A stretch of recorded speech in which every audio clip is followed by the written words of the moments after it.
Welcome to cook with Rash. நம்ம இன்னைக்கு என்ன பார்க்க போறோம்னா 3/4 கிலோ காடை பிரியாணி தான். வாங்க எப்படி செய்யுதுன்னு பார்க்கலாம். பாத்திரத்தை சூடு பண்ணி 150 ml எண்ணெய் ஊற்றிக்கோங்க. கொஞ்சம் துண்டு பட்டை, 5 கிராம்பு, 2 ஏலக்காய், ஒரு பிரியாணி இலை, மீடியம் சைஸ் 5 வெங்காயம்,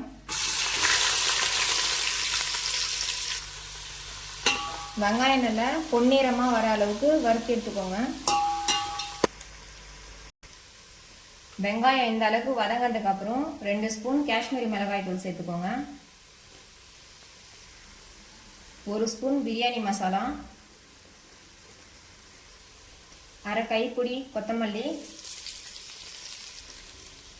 அரை கைப்பிடி புதினா,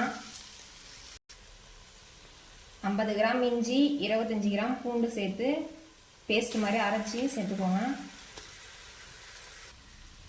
இஞ்சி பூண்டோட பச்சை வாசம் போனதுக்கப்புறம் 2 பச்சை மிளகாய் சேர்த்துக்கோங்க. மீடியம் சைஸ் தக்காளி 4, 100 ml தயிர் சேர்த்துக்கோங்க. இந்த அளவுக்கு எண்ணெய் பிரிஞ்சு வந்ததுக்கு அப்புறம் 3/4 கிலோ காடை சேர்த்துக்கலாம்.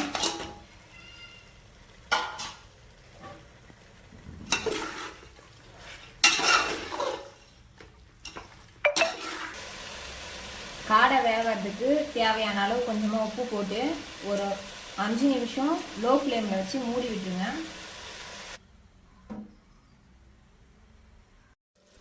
அஞ்சு நிமிஷம் ஆனதுக்கு அப்புறம் 1க்கு 1.5 அளவு தண்ணி சேர்த்துக்கோங்க.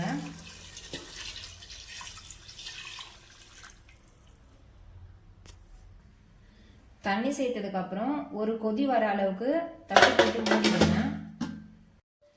கொதி வந்ததுக்கு அப்புறம் 20 நிமிஷத்துக்கு முன்னாடி ஊற வச்சு பாஸ்மதி ரைஸ் சேர்த்துக்கோங்க.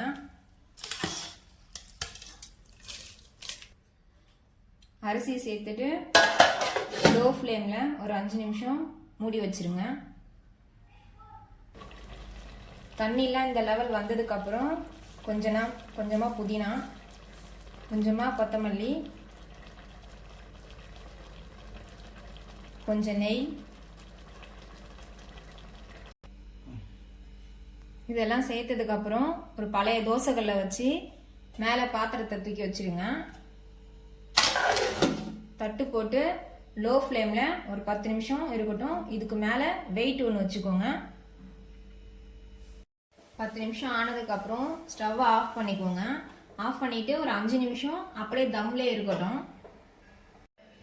5 நிமிஷம் ஆயிடுச்சு. பிரியாணி எப்படி வந்திருக்குன்னு பார்க்கலாம் வாங்க.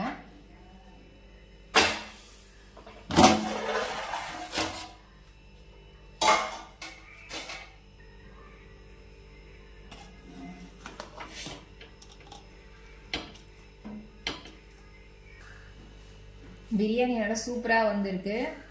இங்கே பாருங்க, நல்லா சாஃப்டாக நல்லா பிரிஞ்சு வந்த அளவுக்கு சூப்பராக வந்திருக்கு காடெல்லாம்.